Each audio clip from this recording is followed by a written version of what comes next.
নিয়ন্ত্রিত তাদেরই যে পুলিশ প্রধানদের ঘটনা ও দুর্নীতি ইত্যাদি ঘটনা 3 বছর পরে তারা প্রকাশ পায়। কেন তারা এই যখন ক্ষমতায় ছিল সেই ক্ষমতা তাদের অবশ্যই তো তারা এই করেছে, ক্ষমতা থেকে বাইরে আসার পরে তো তারা আসলে দুর্নীতি করার সুযোগ পায়নি। তাহলে ক্ষমতা থাকা অবস্থায় কেন দুদক আজকে এত বড় বড় কথা বলছে, কেন তাদেরকে 3 বছর আগে ধরা যায়নি? সেই কারণ হচ্ছে 3 বছর আগে এবং 3 বছর পরে একই সরকার দ্বারা আমরা পরিচালিত হচ্ছি এবং এই সরকারের মানে সম্পূর্ণ সহযোগিতার ফলে কিন্তু তারা এই ধরনের কাজ লুটপাট এবং দুর্নীতি কি এককভাবে কোনো ব্যক্তির করা সম্ভব যদি না এর সঙ্গে রাষ্ট্রীয় বিশাল ব্যক্তিদের সম্পর্ক না থাকে, ইঙ্গিত না থাকে, সহায়তা না থাকে।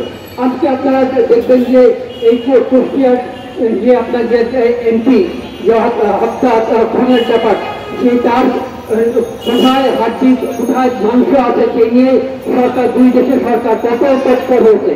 কিন্তু আপনারা দেখেন যে আজকে যে কত অপহরণ হচ্ছে, কত খুন হচ্ছে, কি বলে আপনার ক্রসফায়ার এবং খুনের মামলা, অপহরণের মামলার ক্ষেত্রে কিন্তু কোনো তৎপরতা আমরা লক্ষ্য করি না।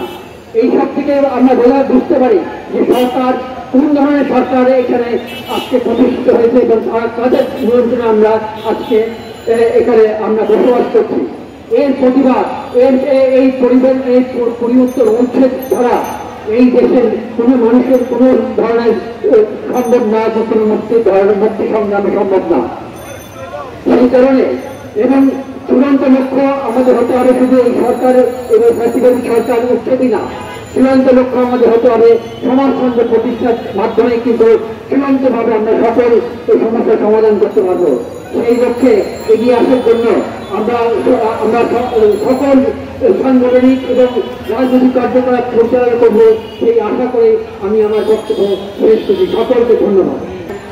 ওই চিহ্নিত লেফটেন্যান্ট জেনারেল এবং সেই সময় এখানে দায়িত্বপ্রাপ্ত আনসার পৃথিবী প্লাটুন কমান্ডার সালেহ আহমেদ এবং তাদের সাথে আরো নুরুল হক নামে এখানে যে তারা কেন্দ্রে দায়িত্ব ছিলেন, তারা শুধু কল্পনার চাকমাকে নয়, তাদের যে ভাই ছিল তাদেরকেও অপহরণ করেছিল।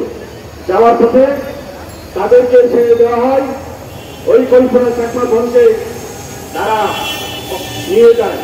পরবর্তীতে আজকে 28 বছর পরেও যারা কল্পনা চাকমাকে চিহ্নিত অপহরণকারী সরকার জানে, আজকে তাদের বারবার বিচার হওয়ার পরেও তাদেরকে আজকে কল্পনা চাকমার ওই মামলা আসলে থেকে মুক্তি দেওয়ার জন্য এই ফ্যাসিবাদ সরকার তাদেরকে দায়মুক্ত করে ওই মামলাটি খারিজ করা হয়।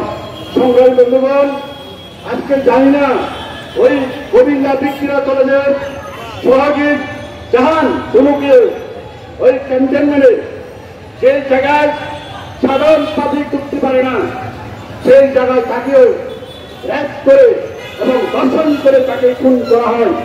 আজও সেই বিচার ওই সোহাগী জাহানের পরিবার তার বিচার পায়নি। সংগ্রামী বন্ধুগণ, আজকে এই ফ্যাসিবাদ সরকার পার্বত্য চট্টগ্রামে নানাভাবে ওই সেনাবাহিনী দিয়ে, পুলিশ বাহিনী দিয়ে, আনসার বাহিনী দিয়ে, ওই বিজিবি বাহিনী দিয়ে সেখানে নানাভাবে খুবই দুঃসাথে এদেরকে পরিণত করছে। সংগঠনের নিশ্চয় জানেন, আজকে অনলাইন একটা খবর দেখলাম, ওই সহজ সরল বন্ধাকে আজকে অপারেশন নামে, গুলাগুলি নামে একজনকে হত্যা করা হয়েছে। আজকে ওই জাতিসত্তা বন্ধুকে ওই বান্দরবন যেখানে তারা বসবাস করে ওই জায়গাকে দখল করার জন্য সেনাবাহিনীরা ভাই তারা চলে যাচ্ছে। সংগ্রাম বন্ধুগণ, আজকে তাদেরকে ওইখান থেকে উচ্ছেদ করার জন্য নানাভাবে মামলা দেওয়া হচ্ছে। তাদেরকে সেখানে অভিযান নামে, সেখানে যুদ্ধ অভিযান নামে সেখানে তাদেরকে ওই জাতিসত্তা থেকে খুন করা হচ্ছে। সংগ্রাম বন্ধুগণ, আজকে পার্বত্য চট্টগ্রামে আপনি